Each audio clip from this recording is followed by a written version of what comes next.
sur l'île Mode. Shalom à toutes, à tous, on est très contents. On se retrouve avec le Rav Menachem Ackerman pour continuer le thème de la prière. Et je vous annonce déjà, Bezrat Hashem, que quand on reprendra la saison dans quelques mois, on continuera, on sera déjà au Shemona Israël. Donc tous ceux qui écoutent sur YouTube, là, on va clôturer un thème, mais si Dieu veut, dans quelques mois, restez connectés puisqu'on rentrera dans la Hamida, les 18 bénédictions qu'on fait. Bechavod. Rava, merci d'avoir fait cette introduction, c'était important. C'est vrai, je l'ai aussi répété, Bezrat Hashem, en général, on commence en Cheshvan, c'est-à-dire une fois que les fêtes sont finies après Sukkot, c'est comme ça. Et comme je l'avais dit au tout début, c'est-à-dire au début de l'année, la Hamida, c'est le gros morceau, entre guillemets, c'est-à-dire que si vous avez la patience, ça nous prendra quelques mois, en tout cas, d'étudier la Hamida. Donc je suppose au moins entre Sukkot et Pessah, ça nous fera le thème d'une grande partie de l'année. Et puis comme il faudra faire aussi la descente après la Hamida, donc c'est possible qu'on aura de matière d'étude pour une deuxième année entière. Sinon, on verra ce qu'on fait. Mais en tout cas, c'est pas dans le sens où ça traîne, c'est au contraire dans le sens où, si vous voulez, les gens qui auront la tmada, la persévérance de suivre, ça nous donnera vraiment une vision, si Dieu veut, un petit peu globale de la prière, comme on l'a fait jusqu'à maintenant. Alors donc, je vais tout de suite ouvrir le screen pour faire les Hagdashot aussi, et pour aussi pouvoir commencer le cours. Alors comme d'habitude, comme vous le savez, alors, il faut remonter tout en haut, le Limoud Beofen Klali, il est toujours consacré à la mémoire de Michel et Gérald Sananès, puisque c'est comme ça, l'initiative et la persévérance et encore plein d'autres raisons pour laquelle c'est l'Unishmat Michel et Gérald Sananès. Et on rajoute aujourd'hui Adeline Bakabat Shoshana Baya, la sœur de Myriam, et c'est sa Askara aujourd'hui, et le Unishmat Victor Chaim Behar Ben Duna, Nelly Bat Rachel, Olga Faigi Batleb, Yvonne Sarah Batfani et Claude Moshe Ben Adel, qui sont tous des Nishmat liés avec, on pourrait dire, l'année. Et j'ai oublié, je ne sais pas pourquoi aussi, Rav Yoshua Rahamim Ben Avram Dufour, qui aussi, on est dans l'année. Et ensuite aussi, je le marque, hein, Rav Yoshua Rahamim Ben Avram. C'est Yoshua Dufour ou Roger Dufour pour ceux qui l'ont connu avec son nom français. Et le Refoua Shlema Shel Elroi Ben Batsheva, c'est le Patsoua de Tkoa d'hier. Baruch Hashem, il est sorti de Sakana. Et Hana Ben Sion et Rav Yaakov Naon, comme d'habitude. Alors, maintenant on peut commencer notre étude de Torah. Et je vous rappelle que nous sommes dans le Kriyat Shema et Birkotea. C'était le titre que vous avez reçu. Et qui, au niveau des 4 mondes, correspondent au monde de la Bria, et c'est le 3e des 4 dans la montée, si vous voulez, de tout ce qu'on a étudié jusqu'à maintenant. Donc je ne rajoute rien dessus, puisqu'on a beaucoup investi, je dirais, dans cette explication-là, et on a progressé par une démarche. Donc de nouveau, au niveau du Beth Amikdash, vous vous souvenez, c'est le monde du rideau, c'est-à-dire, là c'est sur cette photo-là, entre le Kodesh et le Kodesh HaKodashim, uniquement pour mémoire de nouveau. Et c'est d'après l'explication de Manitou, mais qui bien entendu, c'est pas Manitou qui l'a inventé, c'est les Torah Temet, c'est-à-dire qu'il a uniquement traduit ce qu'il connaissait des sciences de la Kabbalah, aussi du Niglé et du Nistar, les deux, la Torah exotérique et ésotérique. Mais il nous a donné Pachout des clés pour pouvoir le lire. Le Shema et ses brachot, c'est le monde de l'unification et l'unité des valeurs, et c'est comme ça qu'on étudie tout.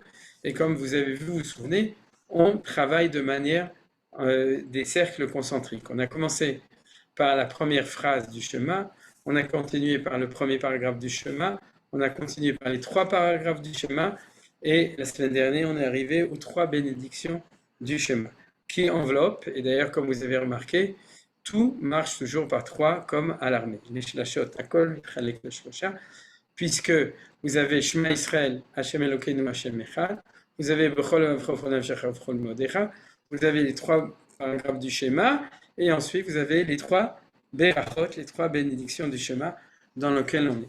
Et au niveau de la troisième, le lien entre la troisième bénédiction du Shema et la troisième bracha sont flagrants et évidents. C'est-à-dire Gal Israël et la sortie d'Égypte. On va en parler dès qu'on va y arriver. Dans les deux premières, c'est pas aussi évident le lien fondamental, mais malgré tout, il y a un petit lien, mais on n'est pas obligé de tout ficeler de manière absolue. Ce qui est important malgré tout, c'est de bien comprendre ces trois bénédictions. Alors, ce qu'on a commencé la semaine dernière, c'est l'étude de la première bénédiction. Mon projet, c'est de terminer entre ou aujourd'hui déjà tout, ou bien avec la semaine prochaine. En général, j'ai des projets qui ne se réalisent pas à ce niveau-là. Si on ne réussit pas à finir cette semaine, on finit la semaine prochaine, mais c'est sûr qu'on finira avant Tisha B'Av, avant les grandes vacances. C'est-à-dire, donc, ce qu'on a vu la semaine dernière, c'était justement l'unité des valeurs fondamentales qui est celle de la création du monde et qui est celle de l'unification entre la lumière et l'obscurité. Et derrière la lumière et l'obscurité, dans la mesure où on ne parle pas de lumière et d'obscurité électromagnétique, c'est-à-dire physique, mais la lumière et l'obscurité fondamentale de la création du monde qui sont bien au-delà, comme on le sait par d'autres études, d'accord, c'est-à-dire le premier jour de la création, Dieu, il y avait l'obscurité, vous vous souvenez, c'est-à-dire le Chocher est inhérent à la création du monde, et dans cette obscurité, Hachem donne la première création de ce moment-là, qui est la lumière, puisque Yomer Elohim Yehior Vaïor, et que la lumière fut, soit, et la lumière fut. D'accord, comme ça qu'on traduit. Et donc, Dieu était très content, il a séparé les deux. C'est-à-dire, si vous voulez, tous les jours, quand on reprend le Kriyat Shema du matin et du soir, on reprend le thème fondamental de la première dualité congénitale de la création du monde, qui est celle de la lumière et de l'obscurité, avec toutes les connaissances de Torah qui sont derrière. D'accord. Et c'est ce qu'on a vu la semaine dernière. C'est que à l'intérieur de cette première phrase, avec ce rajout, vous vous souvenez, je ne me souviens plus qui avait posé la question.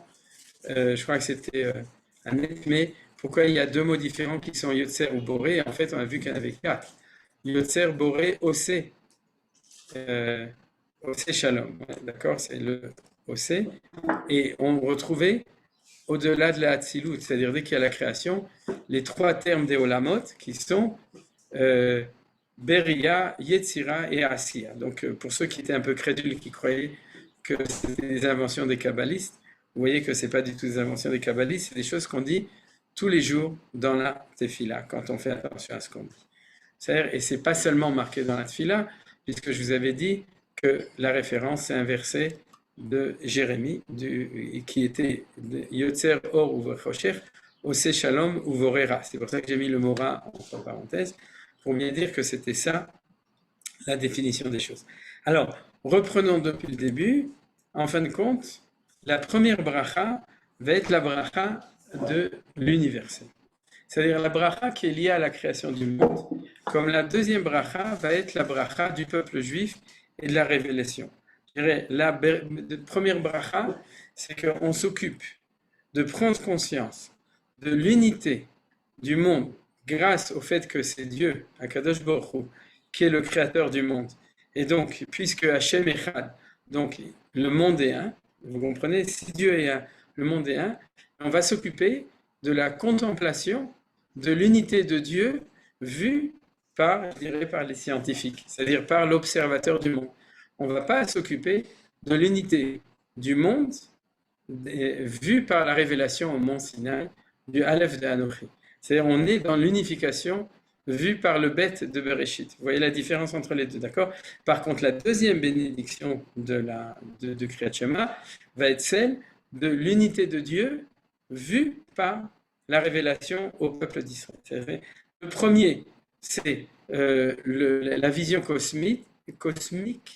La deuxième, c'est la vision nationale du peuple juif, de l'unité du monde, de l'unité qui se fait par Akadosh Baruch Hu. Vous voyez pourquoi c'est des thèmes qui sont essentiels. Parce que tout le monde sait très bien que c'est les deux démarches possibles pour trouver Hachem. C'est-à-dire, est-ce que tu le trouves dans la nature, comme Abraham le trouvait, ou comme beaucoup ne le trouvent pas, c'est-à-dire, ils le cherchent mais ils ne le trouvent pas toujours, mais on peut trouver Dieu dans la nature, Hachem Boré Olam, créateur du monde, et puis Hachem Eloké Israël. C'est-à-dire que Manitou disait d'ailleurs, c'est le Yehoud, Hachem ou Elohim. Vous vous souvenez de ça? C'est l'enseignement de Manitou. Hachem, révélation sur le mont Sinaï, donc Hachem Havaya, ou Elohim, c'est le Dieu, Elohim, créateur du monde, puisque le mot Elohim, Gematria, valeur numérique du mot Elohim, désolé pour le soleil qui est derrière moi, c'est pas moi qui brille, c'est le soleil. Hein?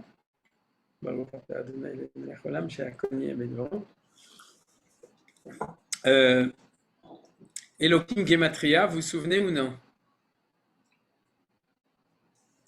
Hateva, vous vous souvenez de ça? Hateva, c'est la nature. C'est-à-dire, vous avez Hateva et Elohim, c'est la même. C'est-à-dire que, et aussi, Elohim, c'est Midatadi, c'est-à-dire c'est les lois. D'accord? Et les lois fondamentales du monde, c'est les lois de la création. D'accord? Pas de la récréation, de la création. Et donc, vous avez Hachem ou Elohim. Elohim, c'est la première bracha de Kriyat Shema. Et Hachem, c'est la deuxième bracha de Kriyat Shema. C'est-à-dire, c'est en ça que ce n'est pas tout à fait correspondant avec les deux brachot du Shema lui-même. Parce que Shema Israël, c'est déjà le Shema de la révélation. Vous êtes d'accord? Ça, on avait vu.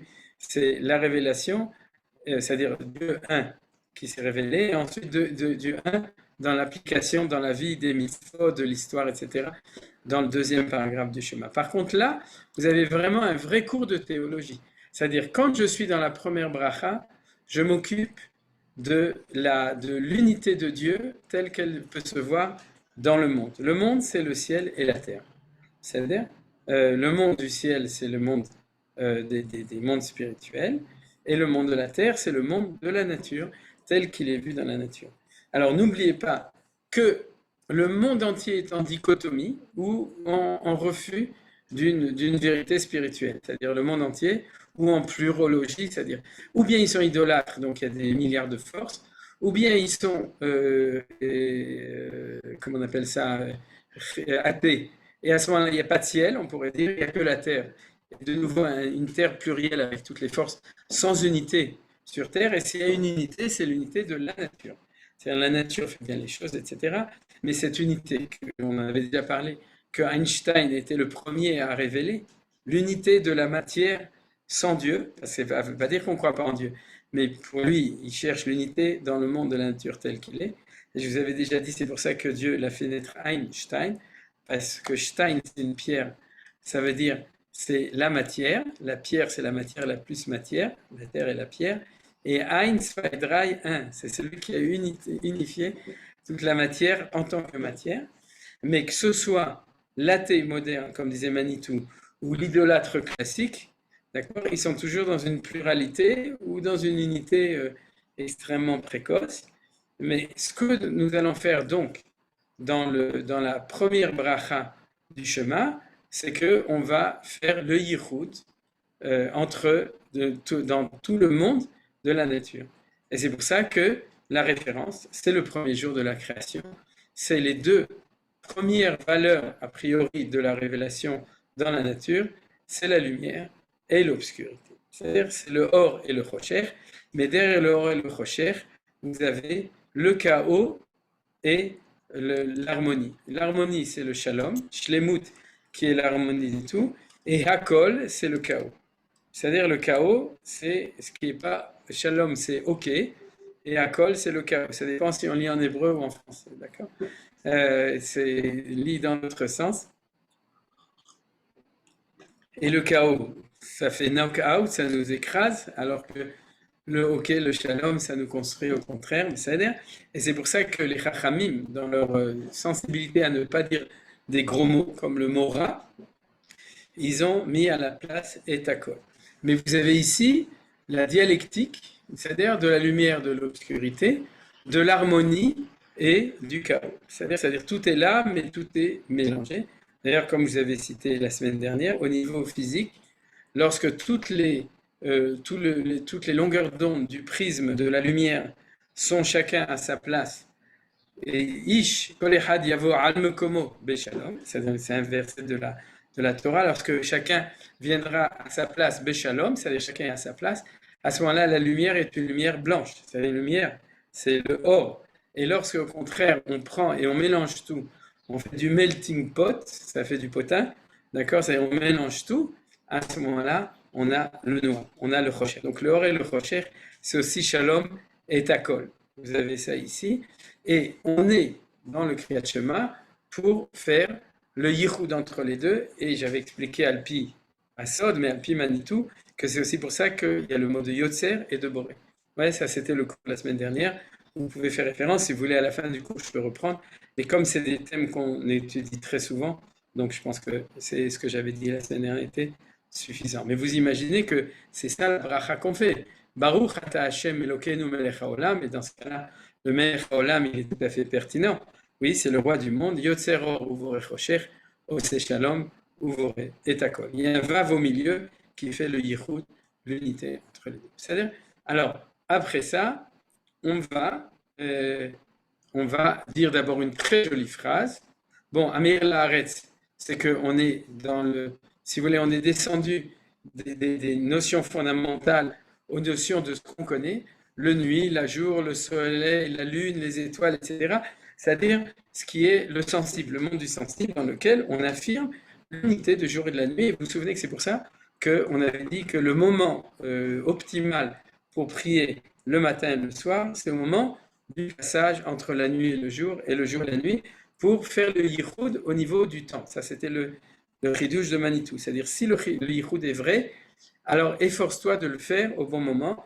Et c'est pour ça, comme je vous ai dit, Alva Yalai, Bezrat Hashem, qu'un jour j'y arrive, que le meilleur moment pour prier le matin, c'est de prier au net, d'accord, ce qu'on appelle chez certains le net, et chez les autres Vatikin, d'accord, et chez les autres à Rome, Vatican, mais c'est pas vrai, ils prient pas comme ça. Donc, et l'après-midi, comme les Mekoubalim et certains Sfaradim sont makpid de ne pas prier Minchag de là, vous savez, et la raison pour laquelle on leur dit ne priez pas Minchag de là, c'est parce qu'ils s'inspirent de la Kabbalah. C'est-à-dire que c'est permis de prier Minchag. Minchag de là, c'est prier Mincha à 1h30 ou à 1h15, c'est-à-dire au début de l'après-midi, c'est permis pour tout le monde. Mais certains sont makpidim toujours de prier Mincha Ma'ariv au moment de la tombée de la nuit, de nouveau pour toujours faire ce yichud, d'accord? Toujours prier comme ça, le matin avec le lever du soleil, et l'après-midi, mincha ma'ariv, yerucha im shemesh, velifnei yarach le dordorim, c'est ce que dit la Gemara à propos de la tfila. Donc de prier, d'associer notre rythme de vie, je pourrais dire le plus lié avec la réalité, parce qu'avec nos montres et notre électricité, on s'en rend plus compte, mais de le lier avec notre perception profonde, de vivre au rythme du soleil et de la lune, etc. Mais bien entendu, on n'est pas des biologistes ou des naturistes, et naturalistes, etc. Mais c'est très beau d'associer ça avec nos brachot. Justement, je vous l'ai dit, pour être en symbiose entre le rythme naturel et le rythme spirituel qui est l'unité des valeurs entre la lumière, l'obscurité, le jour, la nuit, etc. C'est évident que sans doute que ça fait du bien à l'Anshama. Vous comprenez? C'est-à-dire de vivre en harmonie avec la nature et en même temps avec la nature d'au-dessus, c'est-à-dire la nature supérieure de l'unité de Hakadosh Baruch Hu. C'est évident. Et la preuve, c'est que la Gemara raconte dans Masechet Brachot qu'une fois, il y a un Rav qui a rencontré un autre Rav. Il a vu qu'il était hilar. Vous savez ce que c'est hilar? N'a aucun rapport avec Clinton. Non, c'est pas qu'il avait une hila sur la tête ou Hillary Clinton. Hilar, c'est qu'il rigolait toute la journée. Il n'arrêtait pas de s'éclater et de rigoler. Et son Chaver, il lui demande pourquoi est-ce que tu rigoles toute la journée? Et il a dit c'est pas compliqué. Non seulement j'ai pris en minyan, mais j'ai pris en minyan honnête. Je prie honnête toute la journée, tous les jours. Et donc c'est pour ça que Ani Mechaïch. Alors vous imaginez ce que ça veut dire? Ça veut dire que ça a un impact sur notre optimisme et notre vision optimiste de la vie. Le fait de se lever et de prier honnête. Donc je vous ai fait de la publicité. Les femmes aussi ont le droit de prier honnête. Ils ne sont pas obligés de prier en minyan, mais je vous dirais même plus que ça. C'est que la halakha nifseket, que c'est mieux de prier au net que de prier en minyan. C'est-à-dire que si vous avez le choix entre une prière à 8 heures ou prier tout seul parce qu'il n'y a pas de minyan là où vous habitez au net, il vaut mieux prier au net. Ou par exemple, pour les gens qui n'ont pas de minyan, alors le mieux c'est de prier. Je connais des juifs qui prient au net dans un endroit où il n'y avait pas de minyan, exprès parce qu'ils savaient que ils étaient très très orthodoxes et ils savaient que c'est une plus grande valeur. Donc vous vous rendez compte de la valeur du fait de prier au net, combien c'est extraordinaire, énorme. Halakha le Ma'aseh, Rav Yitzhak Kadouri, vous avez entendu parler? Celui qui tournait rond. Et donc, Rav Yitzhak Kadouri, bien qu'il étudiait toute la nuit, il était makpid malgré tout de ne pas prier au net, il priait chez comment on appelle ça? J'ai oublié son minyan, à,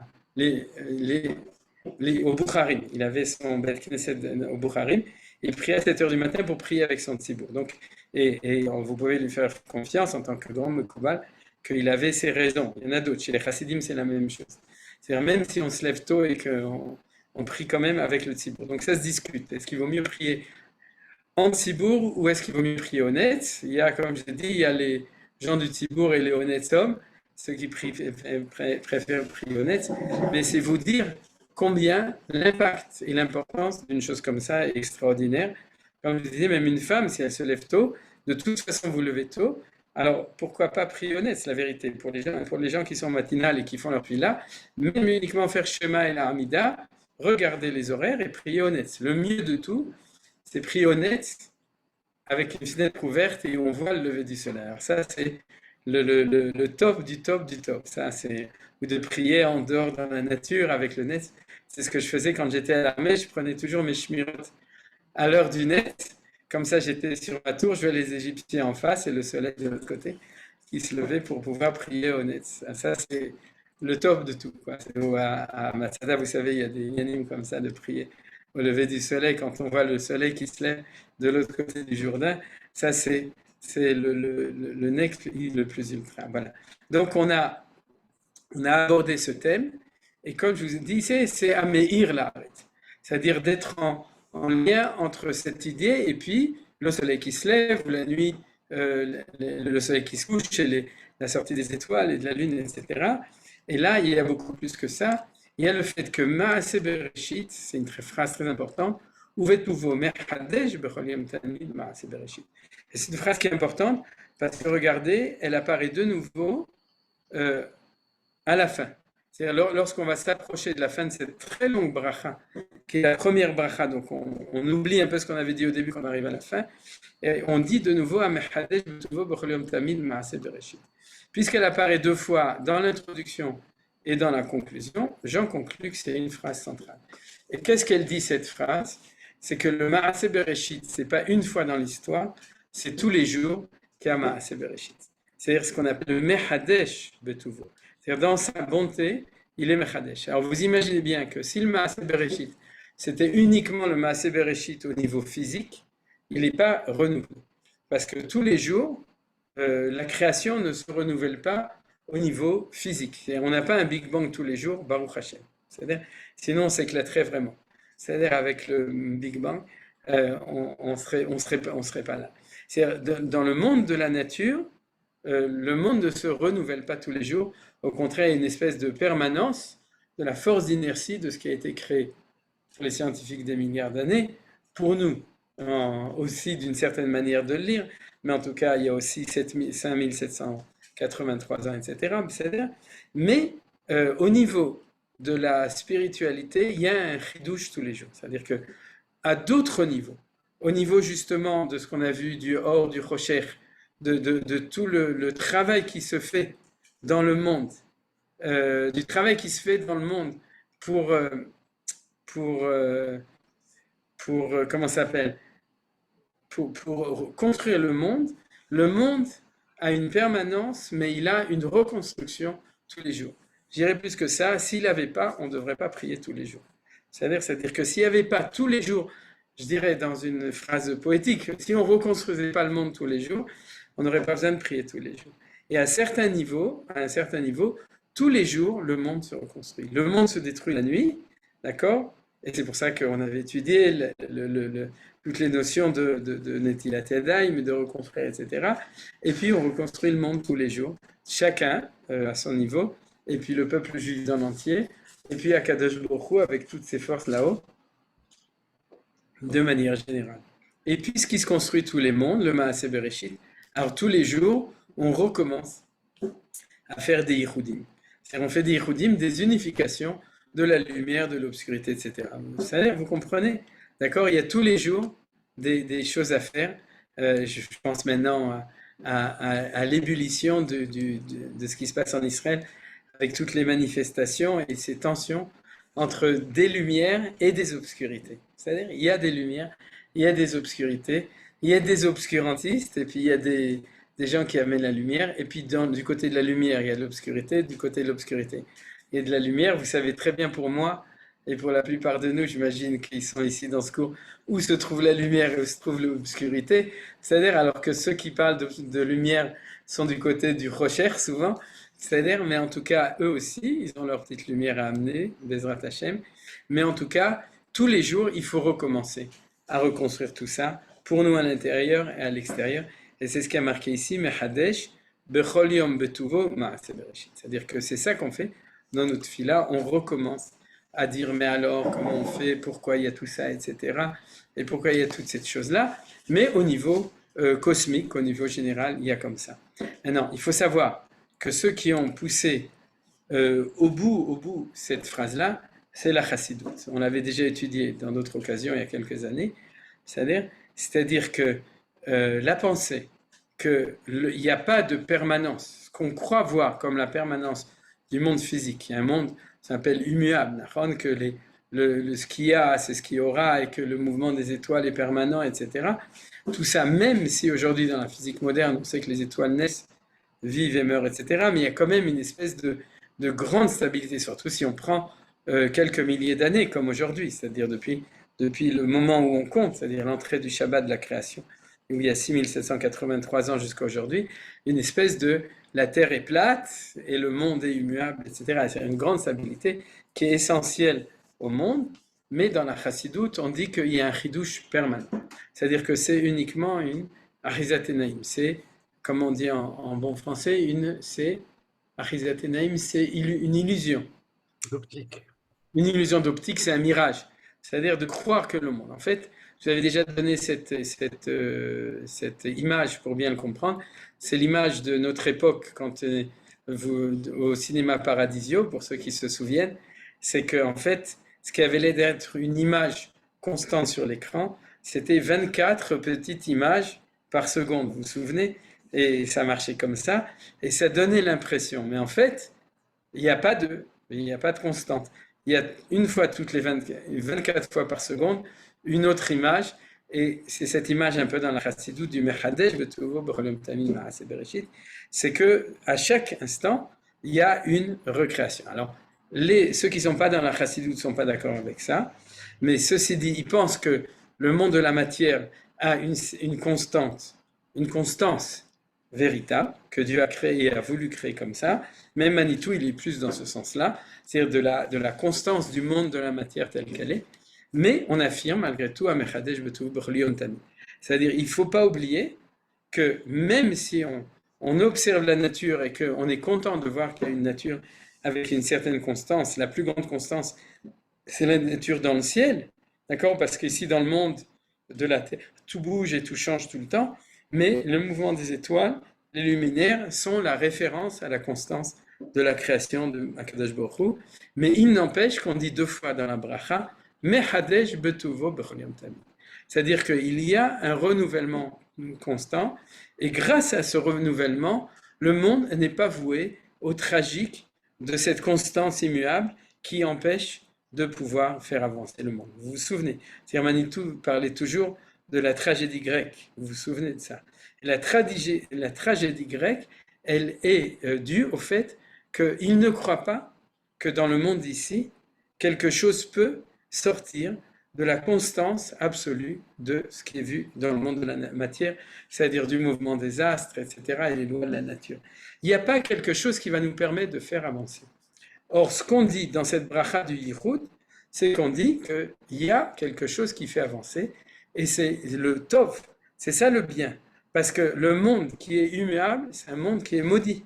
C'est-à-dire, c'est ce que le Midrash dit, que si on n'avait pas commencé par un bet, mais on avait commencé par un aleph, alors ce aleph, ce serait le mot arur, pas anochi, arur. Parce que dans le monde de la nature, oui, le monde qui est où il n'y a pas de cette dualité créatrice du tov, du ra, du or, du chocher, etc., ou du yichud, de la procréation, du masculin, du féminin, de tout ce que vous voulez, si on est dans l'unité dans le monde de la nature, alors on est dans la malédiction de la tragédie d'un monde qui ne bouge pas. Alors c'est pour ça que cette phrase est essentielle, Mehadesh betuvuch leom tamid, et vous vous souvenez, comment est-ce que le monde que nous connaissons avance? Grâce au yichud, à la rencontre entre un masculin et un féminin, procréation, création de quelque chose de nouveau, etc. Alors c'est ça qui sort des yichudim. Chaque yichud, possibilité d'unifier deux valeurs contraires, va faire naître quelque chose de nouveau. Alors c'est ça le tov de Yotzer Orov Rechocher Ose Shalom et Takol. Chaque fois qu'on va faire un yichud, alors on va pouvoir faire naître des nouvelles neshamot, des nouvelles idées, des nouvelles révolutions, des nouveaux tikkunim, des nouveaux changements, des nouvelles tshuvot. C'est-à-dire, et c'est ça qu'on dit à ce moment-là dans cette bracha que vous avez ici. Alors, on continue, à moins que vous ayez des questions, et on va passer directement d'abord une très belle chanson, El Baruch Gedol Dea Echinu Fa'al Zaorechama. Alors ça, vous savez que dans la prière, on a des piyutim. D'accord? Des piyutim, ça veut dire des poésies. Ken Paitan, c'est poète en français, c'est le même mot. Comme par exemple, je vous avais déjà dit, le plus grand magasin connu pour les païtanim, c'est les galeries Lafayette. Parce qu'en hébreu, les Fayette, c'est faire des poèmes. D'accord? Donc, Lafayette, nous voilà. Donc, ça, c'est un tout petit poème qui, on dit tous les jours, mais le Shabbat, on l'avait vu, il grandit, puisque au lieu qu'on ait un acrostiche mot par mot, on a un acrostiche phrase par phrase. La donne al kol ha'ma'asim, baruch umvar befikol neshama. Et comme en semaine, on est pressé, donc, on dit un petit poème qui prend les mêmes thèmes, mais mot par mot, Aleph, Bet, Gimel, Dalet, etc. Et vous avez la brillance du soleil, ensuite Meorot, Natan, Seuvot, Uzo, les luminaires, Pinos, Vak, de Shalom et Shaddai, Tamid, Frem, Kevodel, ou du château. Voilà. Donc vous voyez que jusqu'à Romem et Shaddai, vous avez en acrostiche, vous avez l'alphabet, de nouveau, en raccourci, parce qu'on est pressé, c'est une chanson, une ode, en remerciement de Akadosh Baruch Hu qui nous éclaire tous les jours avec les lumières du soleil et de tous les luminaires, puisque on parle toujours de la nuit dans le jour et le jour dans la nuit. Et on finit avec Tidbarech Hashem Elokeinu, Bashamay Mima'al Ba'aretz Mitachat, donc le ciel et la terre, et les Meoréor, les luminaires que tu as créés. Alors maintenant, on passe à un nouveau thème, c'est celui des anges. Pourquoi on passe dans le thème des anges? Parce que ça, c'est un très grand chidouche. Les anges ne font pas partie de la présence, essentiellement a priori, de la présence de Dieu dans le monde, on pourrait dire de la révélation du Sinaï. Ils font partie de la présence de Dieu dans le monde de la nature. Les anges sont l'interface pour faire marcher la nature. La loi de nature n'est pas autonome, elle est régie par les anges. C'est pour ça que la Gemara dans Chulin dit, il n'y a pas une herbe qui pousse dans le monde sans qu'Akadosh Baruch Hu dit à l'ange de cette herbe qui s'appelle Isbiel, vous savez pourquoi, Risev, ou bien Dashiel, c'est-à-dire déchet, c'est-à-dire, il lui dit vas-y, frappe l'herbe pour qu'elle pousse. C'est-à-dire que nous, on ne pense pas qu'il y a une autonomie des lois de la nature, mais on pense qu'il y a des lois immuables, mais qui sont constamment gérées par Akadosh Baruch Hu. C'est-à-dire, c'est ce que de nouveau le Mechadesh, c'est-à-dire Hachem s'occupe des lois de la nature. Et c'est grâce à ça qu'il y a l'ashgacha dans les lois de la nature. Par exemple, s'il veut que cette herbe ne pousse pas, parce qu'il y a là-bas quelqu'un qui ne mérite pas d'avoir un déchet, parce qu'il est lui-même un déchet organique, d'accord? C'est-à-dire qu'il n'est pas apte à ce que son herbe pousse, à ce moment-là, Akadosh Baruch Hu dira à cet ange, va dire à cette herbe, ne pousse pas. C'est ce qu'on appelle la hashgacha qui passe dans la nature. Mais malgré tout, les anges font partie de la vision de la présence de Dieu dans la dimension Elohim, c'est-à-dire celle de la nature. D'ailleurs, vous savez le sens du mot Elohim. Je ne parle pas de la Gematria Ateva. C'est-à-dire, quand on prie, qu'est-ce qu'on dit? Quelle est la kavana du mot Elohim? Baal. Allez-y, dites. בעל כל הכוחות כולם. Voilà. Baal kol hakochot kula. Merci à ceux qui réagissent les plus vite. C'est comme Lucky Luke. D'accord? Et qui tirent plus vite que leur onde. Donc, c'est-à-dire, donc, Baal hakochot kulam, ça veut dire le maître de toutes les forces. Or, tous les anges ont le même nom de famille. C'est quoi le nom de famille des anges? El. Nachon? C'est-à-dire que au début, c'est leur nom propre, mais ils ont tous le même nom de famille, El. El, ça veut dire quoi? El, ça veut dire une force, puisque c'est une direction. J'avais déjà expliqué qu'en physique moderne, ça s'appelle un vecteur. C'est-à-dire toutes les forces du monde, on les définit par des vecteurs. Or, comment est-ce qu'on définit un vecteur? On met au-dessus de la définition industrielle une petite flèche comme ça. Vous mettez A avec une flèche. A, c'est son nom.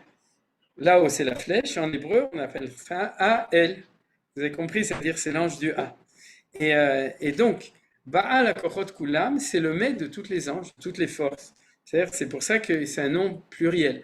Elohim, c'est-à-dire que c'est le maître de toutes les ailes qu'il y a dans le monde, de toutes les forces. Et toutes ces forces, quand ils sont en bas, c'est des forces physiques. Quand ils sont un peu plus haut, c'est des anges. Et c'est pour ça que l'histoire des anges se trouve dans la première bracha du Kriyat Shema. Vous m'avez suivi? C'est-à-dire que quand on parle du ciel et de la terre, on commence par le soleil et la lune. D'abord, on commence par la terre, ensuite, parce que c'est ce qu'on voit, ensuite on lève ses yeux au ciel et on s'approche de Dieu et on voit les astres. Alors, si on se prosterne aux astres, c'est ce qu'on appelle le désastre, c'est Oved Kochavim ou Mazalot, c'est les idolâtres. Si on va un peu plus haut, on arrive aux anges, ça commence à être Besséder, mais si on se prosterne devant les anges, vous savez, c'est aussi de l'idolâtrie. C'est-à-dire c'est une idolâtrie un peu plus subtil, c'est ce dont parle le Rambam au début de Ilchot Avodah Zarah. Il explique c'est comme ça que l'idolâtrie apparaît. Mais d'ailleurs, la Torah parle de gens qui, derrière les astres, voyaient les forces, ou derrière toutes les forces, voyaient ces forces, c'est-à-dire en fait, ils se prosternaient devant les anges. C'est-à-dire ils connaissaient les anges, ils en parlaient d'ailleurs dans la mythologie, et ils se prosternaient devant ces anges parce que c'est ça qu'ils voyaient. Ils ne voyaient pas plus loin que là. Mais pour nous, les anges sont le niveau qui nous approche de Dieu dans l'ordre de la vision naturelle des choses. Alors c'est pour ça qu'à partir de Tidbarech la Netzar Tsurenu, on parle des anges. Mais on parle des anges qui, eux, sont dans l'unité de la révélation de la Kadosh Baruch Hu, mais au niveau des anges. Alors, on nous dit tout ce qu'ils font. D'ailleurs, c'est pour ça que les anges, ils n'arrêtent pas de chanter des louanges de Dieu. Vous saviez, non?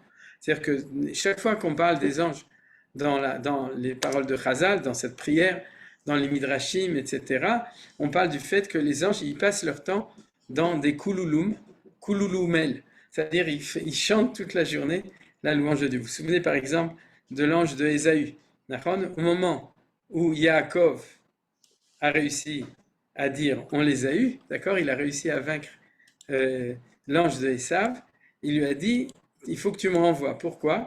Parce que Giazmani Omar Shira, mon temps est arrivé de chanter les louanges de Dieu. Donc, les anges, ils chantent les louanges de Dieu. Qu'est-ce qu'ils chantent? Eh bien, ils chantent l'unité de Dieu. C'est-à-dire que Gabriel se met avec Michael et Hasdiel, je ne sais pas comment il s'appelle, Seder, etc. Il se met avec les autres. Chacun, il dit, moi, je représente telle valeur de Akadosh Baruch Hu qui est du côté de la Gevura. Moi, je représente telle valeur de Akadosh Baruch Hu qui est du côté du Chesed. Moi, je représente telle valeur de Akadosh Baruch Hu qui est du côté de la Tiferet, de l'harmonie. Par exemple, Raphaël, il est au milieu. Et c'est pour ça que le soir, on dit Mimini, Michael ou Mismoli. Gabriel, non, c'est comme ça qu'on dit, non?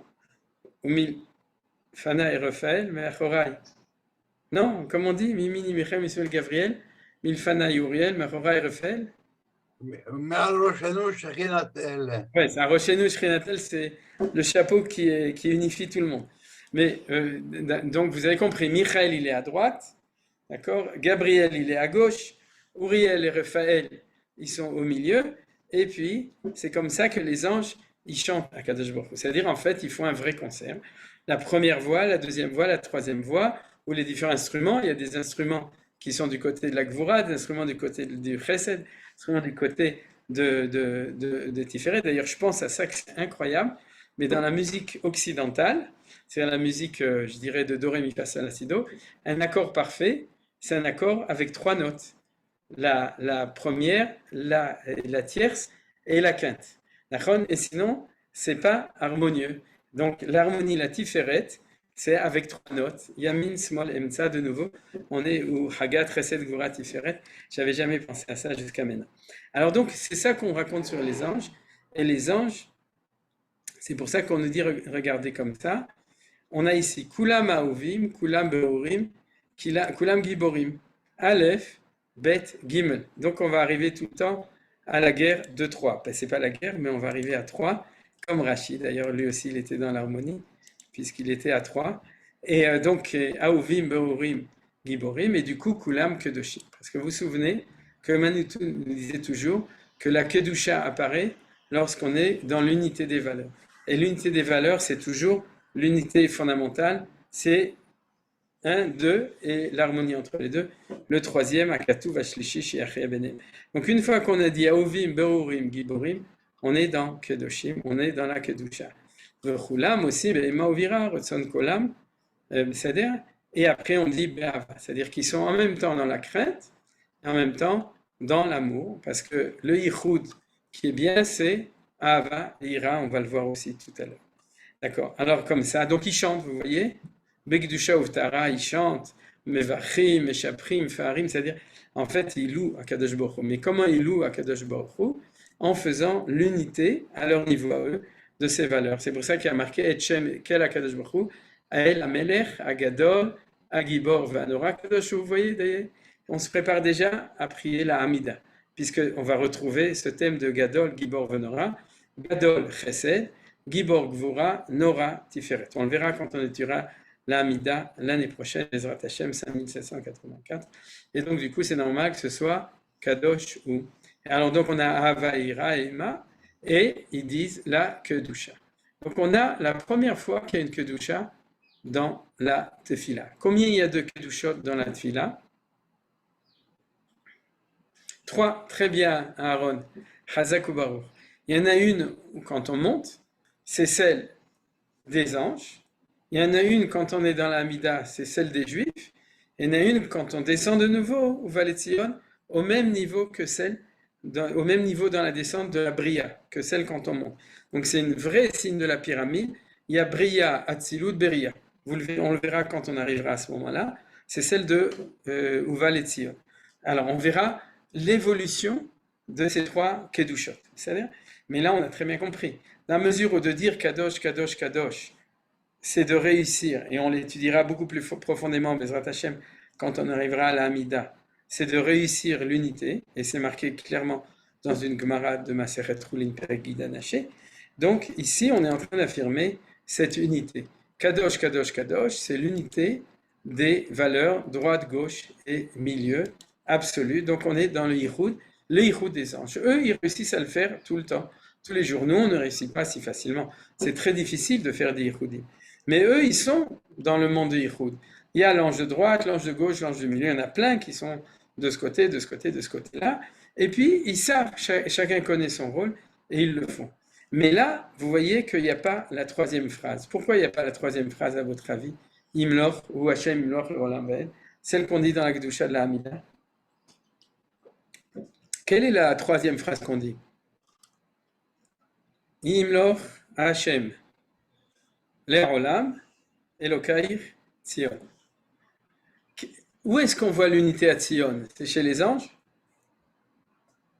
Non, c'est chez nous. C'est dans le peuple juif. Donc, au niveau de la Kedusha de la Beria, il n'y a pas la troisième phrase. Il y a uniquement l'unité dans le ciel. Il n'y a pas l'unité sur terre. C'est-à-dire que c'est uniquement dans le ciel. Donc, on a les 2 premières phrases. Melo kolares kevodo, oui, mais il n'y a pas l'unité encore. Et Baruch Hashem, kevod Hashem, mi mekomo. C'est-à-dire de son endroit, ça va rester ça, mais c'est mekomo. Et vous voyez donc qu'on s'occupe que des anges. C'est-à-dire...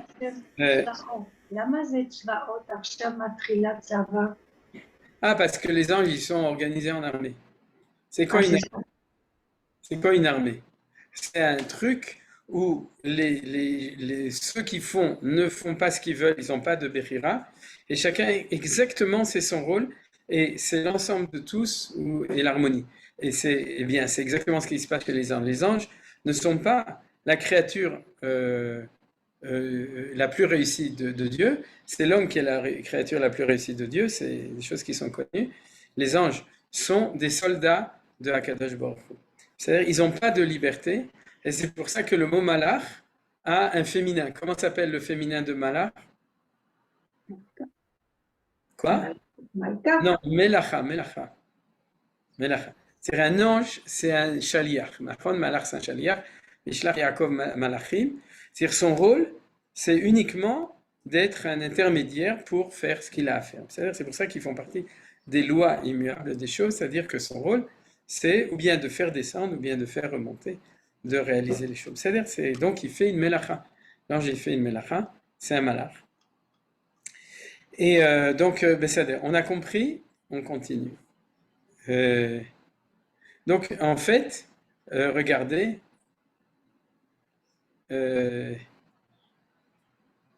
jusqu'ici, jusqu'au Lomo Yashmiu, c'est la fin du fait qu'on parle des anges. Alors, pour résumer, pourquoi on parle des anges? Parce qu'ils font partie de notre ciel de nature, d'accord? Ils font partie du ciel de la création. Les anges ont été créés à la création. C'est-à-dire, ils font partie du monde de la création, mais ils nous élèvent plus haut. C'est-à-dire, c'est au-delà de la nature qu'on peut observer, c'est déjà le monde spirituel de la création. Et eux, quand on arrive chez eux, ils chantent l'unité de Hakadosh Baruch Hu, et c'est ça que nous chantons quand on chante ce que les anges chantent. C'est-à-dire, je dirais plus que ça, on fait descendre la chanson des anges chez nous. C'est-à-dire, mais de nouveau, c'est dans le monde de la Bria, dans le sens de la créature, c'est-à-dire la créature du monde. Et après ça, donc, on revient, c'est la conclusion, à partir de Ki ou Levado Marom Kadosh, Pel Givorot, etc. On chante les louanges de Hakadosh Baruch Hu, je ne traduis pas tout ça, mais c'est de nouveau des louanges de Dieu que nous disons. C'est-à-dire qu'on est maintenant, on a parlé des astres, on a parlé des anges, et puis maintenant, on chante au-delà des anges la louange de Hakadosh Baruch Hu, et comme on a dit, c'est la quintessence de notre bracha, et là on revient après au luminaire, regardez combien de fois il y a marqué, le Hoseh Orim Gdolim, Vidkin Meorot, pour réjouir le monde qu'il a créé, Or Chadash, Taïr Veniske Kulan le Oro, Baruch Atam Yetzer Amoro. Bien entendu, on ne finit pas sur la louange de Dieu qui éclaire le monde, on parle d'une nouvelle lumière, Or Chadash, que tu vas éclairer sur Tzion, et on espère tous et le monde entier, cette lumière. Et c'est quoi cette lumière? C'est Or HaGeoula. Et c'est la lumière dont le Rav Kook parle quand il a écrit ses livres, dont un vient d'être traduit en français, Oroth. C'est-à-dire, c'est l'occasion de faire encore un peu de publicité clandestine. Mais voyez cette phrase, c'est-à-dire on s'arrête, on se propulse déjà dans la vraie lumière. Pas la lumière du soleil et de la lune et des étoiles, mais la lumière divine de la Géoula sur le peuple juif. Et c'est ça qu'on dit dans la dans la dernière phrase ici. Or Chadash El Sion Taïr Veniske Kulam Vera Loro, c'est Or HaGeoula Baruch Ata Hashem Yoter Amorot. Vous avez compris, c'était le sujet de la bracha. Alors il ne nous reste plus beaucoup de temps, on va quand même finir la deuxième bracha. On va passer un petit peu plus vite. Et Bezrat Hashem, la semaine prochaine, on fera la troisième et la quatrième. Pourquoi la quatrième? Parce qu'à Ma'ariv, on fait une quatrième bracha. Vous vous souvenez, on fait aussi Ashkibenu, et puis il y en a qui font même une cinquième. Chez les Ashkenaz et chez les Marocains, je crois, non, Baruch Hashem, le Olam, Amen, Amen, chez certains Goumets Sfarad aussi, donc on en parlera un tout petit peu, mais en tout cas, donc la semaine prochaine, on terminera Bezrat Hashem avec la dernière bracha. Aujourd'hui, on est dans Avat Olam. Alors, Avat Olam, c'est quoi? Je vous l'ai déjà dit, regardez, c'est intéressant, je n'avais jamais remarqué, elle commence par un Aleph, alors que la première, bien entendu, par la bracha, elle commence par un Bet. Alors, il faut le mettre en ordre, parce que c'est vraiment quelque chose de grand. Ma mâche, jamais remarqué. Et on va aussi la mettre en plus grand. Elle est importante, puisque cette lettre-là, c'est comme au moment du don de la Torah, c'est le fait que dans cette bracha-là, on n'est plus dans la nature, on est dans le peuple juif, dans la révélation de Akadosh Baruch Hu pour le peuple juif. Et c'est pour ça que ce qui va se révéler maintenant essentiellement, on ne parle plus des anges, on ne parle que du peuple juif, et on parle de l'amour de Akadosh Baruch Hu pour le peuple juif. De même que dans le Shema, on va parler de notre amour vers Hachem, que Dieu nous ordonne dans la Torah, Ve'afta et Hachem lokecha, dans le premier et dans le deuxième passage de la Torah. Ici, on est dans le fait que, avant de dire qu'on l'aime, on dit que lui nous aime. Ouais, Ani le Dodi, Vedodili. C'est-à-dire, mais là, c'est plutôt, c'est dans l'autre sens. Tout d'abord, Dodili, c'est-à-dire, je me souviens plus, il y a une phrase qui va dans l'autre sens. Ken Shuvu, Ani le Dodi, Vedodili, Shuvu Elai. Non, je me souviens pas. C'est-à-dire que tout d'abord, on commence par le fait que Akadosh Baruch Hu a choisi le peuple d'Israël. Et choisir le peuple élu, c'est pas au suffrage universel, c'est que c'est de la Ahava. C'est très important. C'est-à-dire, c'est que de la Ahava. C'est-à-dire que c'est que de la Ahava. Ça commence par Ahava, Avat Olam ou Ahava Rabba, ça dépend du Nusach. Hein. Il y a deux, chez les Ashkenazim c'est Ahava Rabba, chez les Sfaradim et les Sfarad c'est Avat Olam. Rav Kook dans Enaya explique le sens des deux expressions différentes. Mais pour nous, ce qui est important, c'est Ahavat Olam, Aftanu, Hashem Elokeinu. Hashem Elokeinu, de nouveau, il est Be'avat Olam, et de nouveau, à la fin, on finit par Be'emet Be'ava, Leodot Lecha Uliachetcha, Be'ava Uliava et Shemecha, Baruch Ata Hashem, Abocher Be'amo Israël Be'ava. C'est-à-dire, on ouvre par le fait qu'Akadosh Baruch Hu nous aime, et on finit par le fait qu'Akadosh Baruch Hu nous aime. Donc, maintenant, on n'est plus du tout dans la nature. Vous comprenez? On est dans l'unification de la présence de Hachem lorsque il s'est révélé à nous. Alors, je vous rappelle que le mot Echad et le mot Ahava ont la même valeur numérique de 13, c'est-à-dire qu'on n'unifie pas les choses en étudiant à la Sorbonne ou en Matsup Maspé l'unité de la nature, on l'unifie quand on est dans un registre de Hava, autant vis-à-vis des gens, autant vis-à-vis de nous, autant vis-à-vis de la nature, autant vis-à-vis de Akadosh Baruch Hu, etc., etc. Tu n'arrives pas au Yichud, c'est-à-dire l'unification des valeurs, si tu n'es pas dans le registre d'Hava. Si tu es dans d'autres registres, le Sechel, la Ira, la comparaison, l'intellect, etc., tu peux faire des Yichudim. Mais tant que tu n'as pas rentré de la Hava, tu ne seras jamais dans le vrai Yichud. C'est ça qu'on apprend dans le peuple juif, c'est ça qu'on apprend dans les yeshivot de kabbalistes. Des fois, les gens ne savent pas. Parce que quand on étudie avec la tête.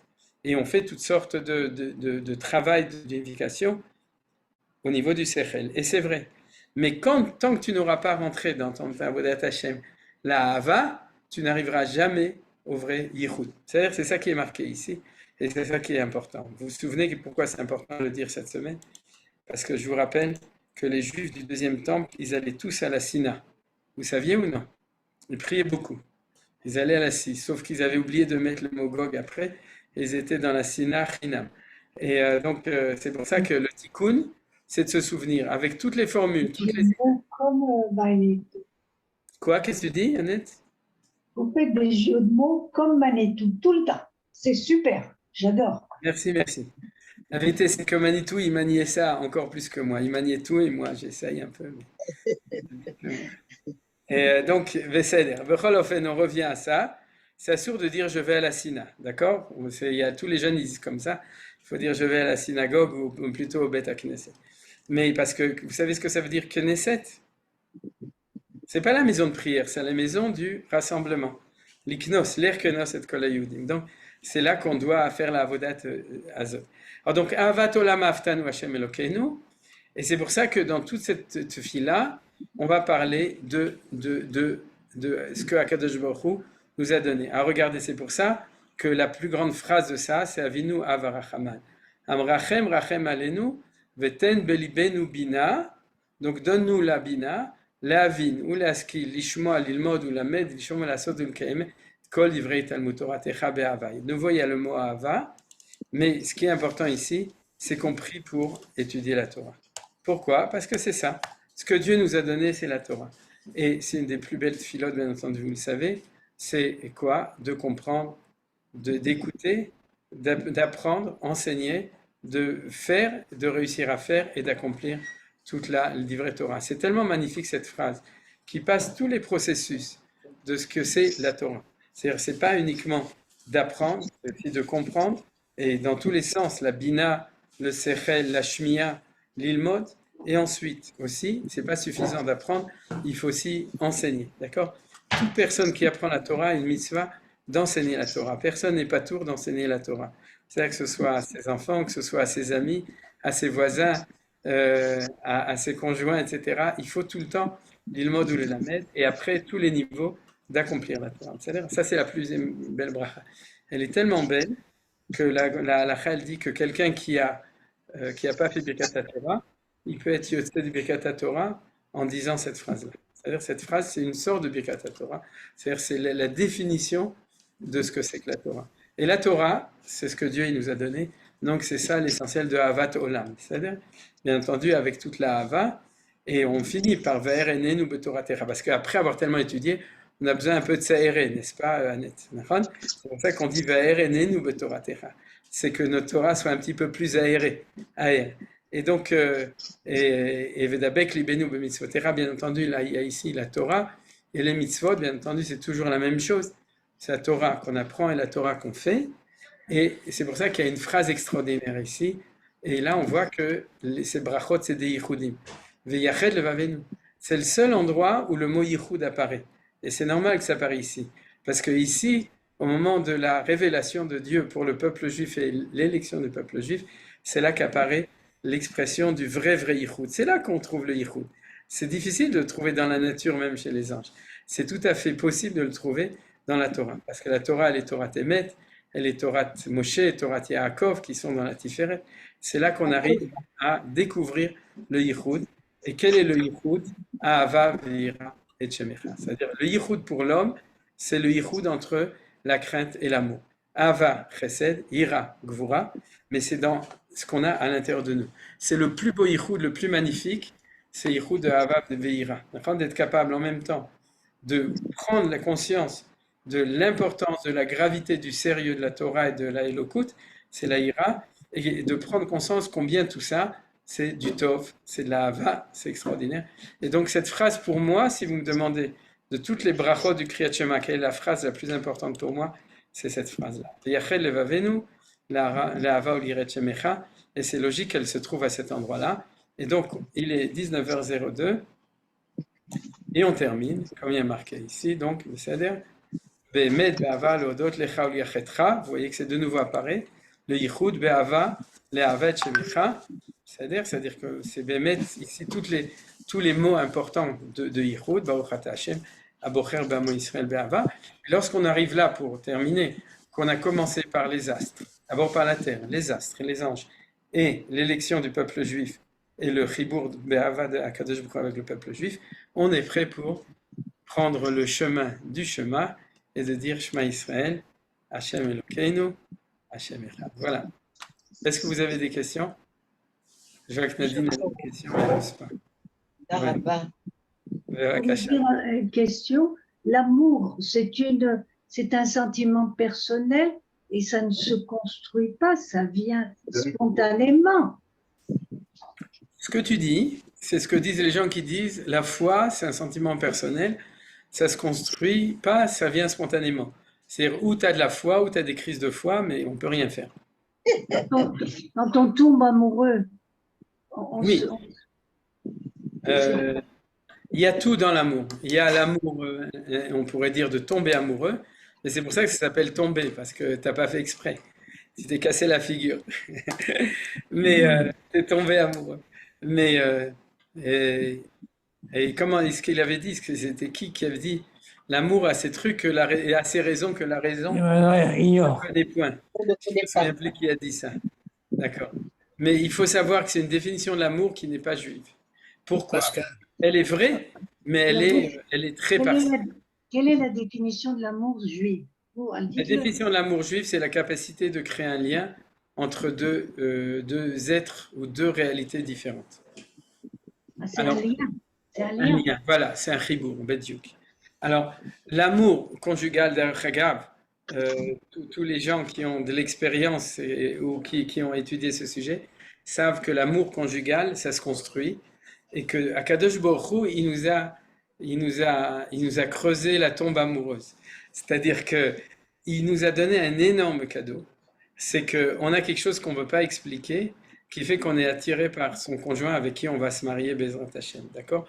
D'ailleurs, Agav, de manière permise, on est aussi attiré par des amis, on est aussi attiré dans l'amour familial. D'accord? On a des atomes crochés. C'est-à-dire que Dieu, il a créé. Ça s'explique. La Torah l'explique. Vous avez, par exemple, dans Surat Omer, on explique, c'est le Sod HaItkalelut. C'est qu'on a en nous quelque chose qui est chez l'autre, qui est l'autre. C'est-à-dire, j'ai en moi quelque chose de chacun. Maintenant, on a très fort en nous ce qui est l'être avec qui on va se marier ou avec qui on va s'attacher au niveau amical, etc., ou bien au niveau familial, etc. C'est-à-dire, on a une parcelle en nous et ce qui fait qu'on est attiré. Alors, à Kadosh Baruch Hu, c'est la même chose que la faim, d'accord? Tu vois quelque chose qui est bon ou tu sens une bonne odeur, tu n'en peux plus, tu es obligé de manger ta côtelette de mouton. Et notre femme, c'est aussi notre côtelette, vous le savez. C'est-à-dire, c'est comme avait dit Manitou, lorsque Adam il a vu Ève, il a dit ma côte, elle m'a ravi. D'accord? Et donc, Dieu nous a donné un cadeau extraordinaire, c'est qu'il nous a donné envie de se marier avec celle qui était, ou celui qui était Matim Lanou, qui était celui ou celle avec qui on était capable de créer cette unité. Mais une fois que c'est fait, et qu'on a ça, c'est une espèce d'essence, Bezrat Hashem, jusqu'à 120 ans, des fois ça passe entre-temps, mais qui nous donne les forces de construire toutes sortes d'autres niveaux de Hava et d'amour. Alors quand tu dis qu'il n'y a que ça dans l'amour, alors t'expliques les autres choses autrement. Quand tu dis que dans la Hava, il y a toutes sortes d'autres niveaux, alors tu sais les réintégrer. Comme disait le grand rabbin Jossi Truc, il disait comme ça, quand on se marie par coup de foudre, après le mariage, la foudre s'en va, il ne reste plus que les coups. On est foutu. Ouais, et donc, ce que je veux dire par là, c'est que c'est une nourriture, c'est un cadeau de Hakadosh Baruch Hu. Mais les évolutionnistes ont remarqué que les animaux et les plantes ont le même genre de réaction à leur niveau, de leur manière, d'accord? Alors, quand tu définis, et tout le monde essaie de définir l'amour, quand tu vas chez les autres pour le définir, ben, tu es un peu fichu, comme disent les femmes mariées. C'est bien parce qu'elles ont le fichu sur la tête. Et donc, il faut donner la définition hébraïque de l'amour qui est la notion de yichud. Voilà, c'est le rabbin. Quelqu'un d'autre veut poser une question? Voilà. Oui, je voudrais savoir pour le honnête. Pour le quoi? Pourquoi la prière honnête le matin, ouais. Pourquoi elle est supérieure à d'autres? Qu'est-ce qu'elle a de particulier? Parce que ce qu'elle a de particulier, c'est qu'elle intègre l'unité des valeurs au plus haut niveau avec le fait que tu le vis au niveau des horaires. C'est-à-dire tu fais l'unité entre le jour et la nuit, pas seulement dans les idées, mais aussi dans la réalité. Puisque tu pries au moment du passage entre le jour et la nuit ou la nuit et le jour. Oui. Tu vis ta prière et ta émouna en harmonie avec la nature. D'accord, je comprends. D'ailleurs, les anciens priaient au moment où le rayon de soleil frappait la branche principale de la menorah. Ah, il a fait. Et le rayon lumineux qui arrivait en premier sur la branche principale de la menorah, il commençait le Shmoneh Esrei. Ce que tu dis, c'est très beau, je ne savais pas, parce que ça correspond à une Mishnah dans Tamid, à propos dans le Beth Amikdash. Il y avait une brèchette que Eleni Amalka avait fait, etc. Maintenant, je comprends pourquoi après, il y a certaines synagogues où après la tefila, on donne des éclairs.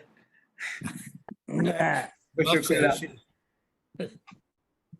Oui, mais ça remplit le cœur aussi fort que la lumière du soleil le matin quand vous la découvrez. Justement, vous parliez de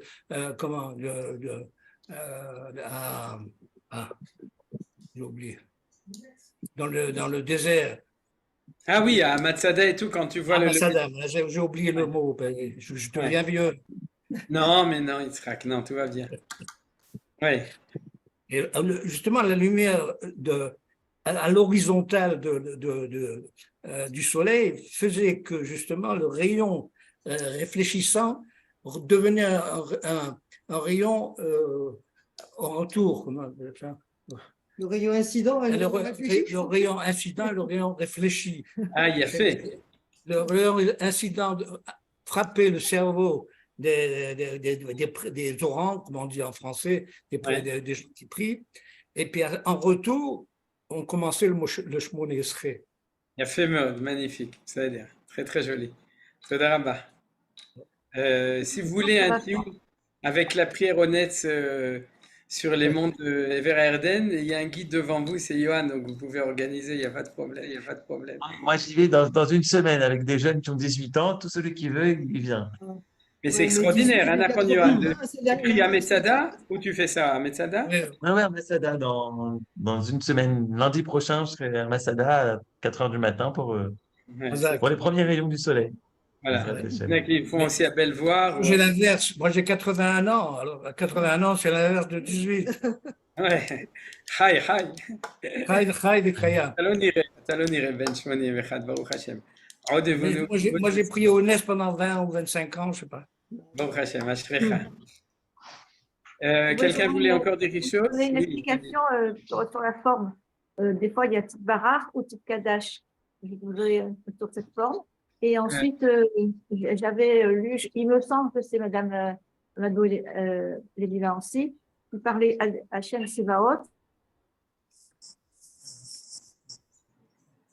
On l'entend plus. On l'entend pas. Attends, alors je vais répondre à la question sur Tit Barar, Tit Kadash. Ah, oui.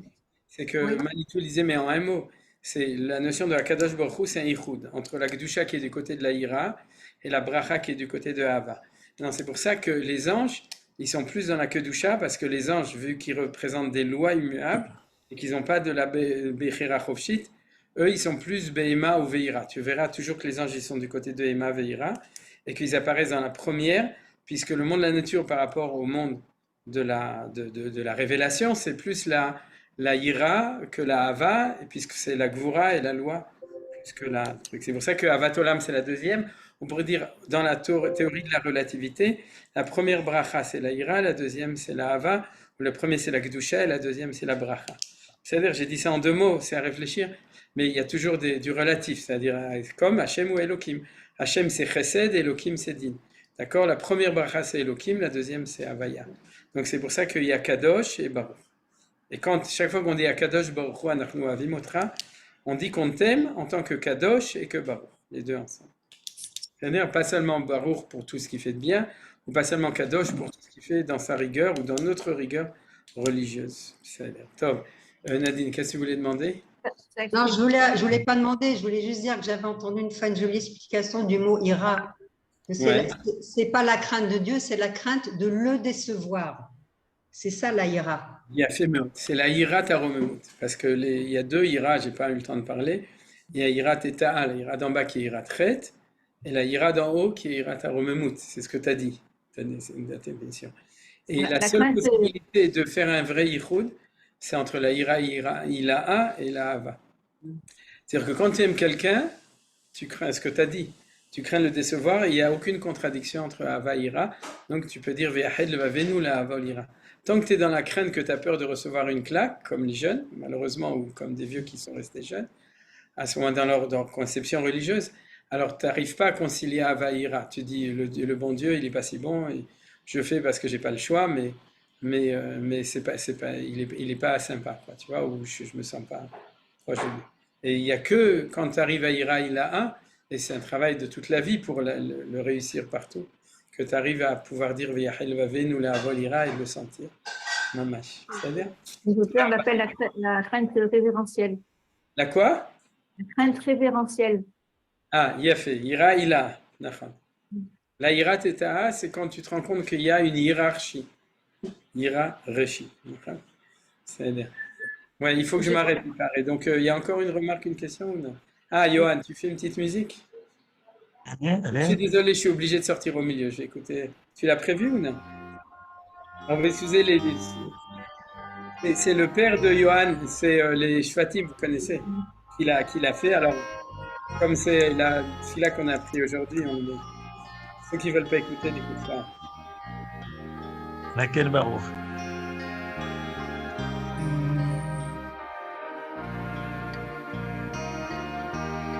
Ah, t'as dit?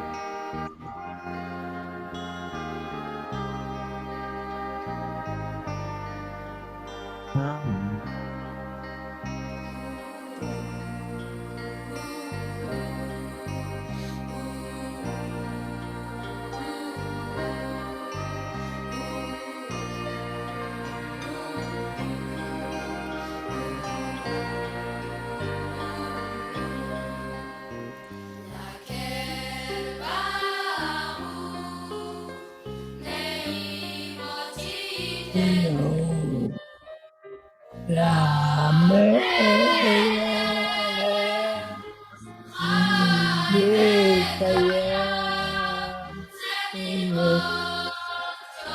Oh, Chante là?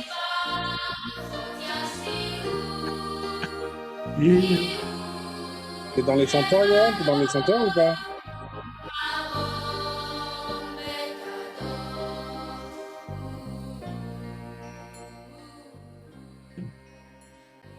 Voilà. Merci beaucoup.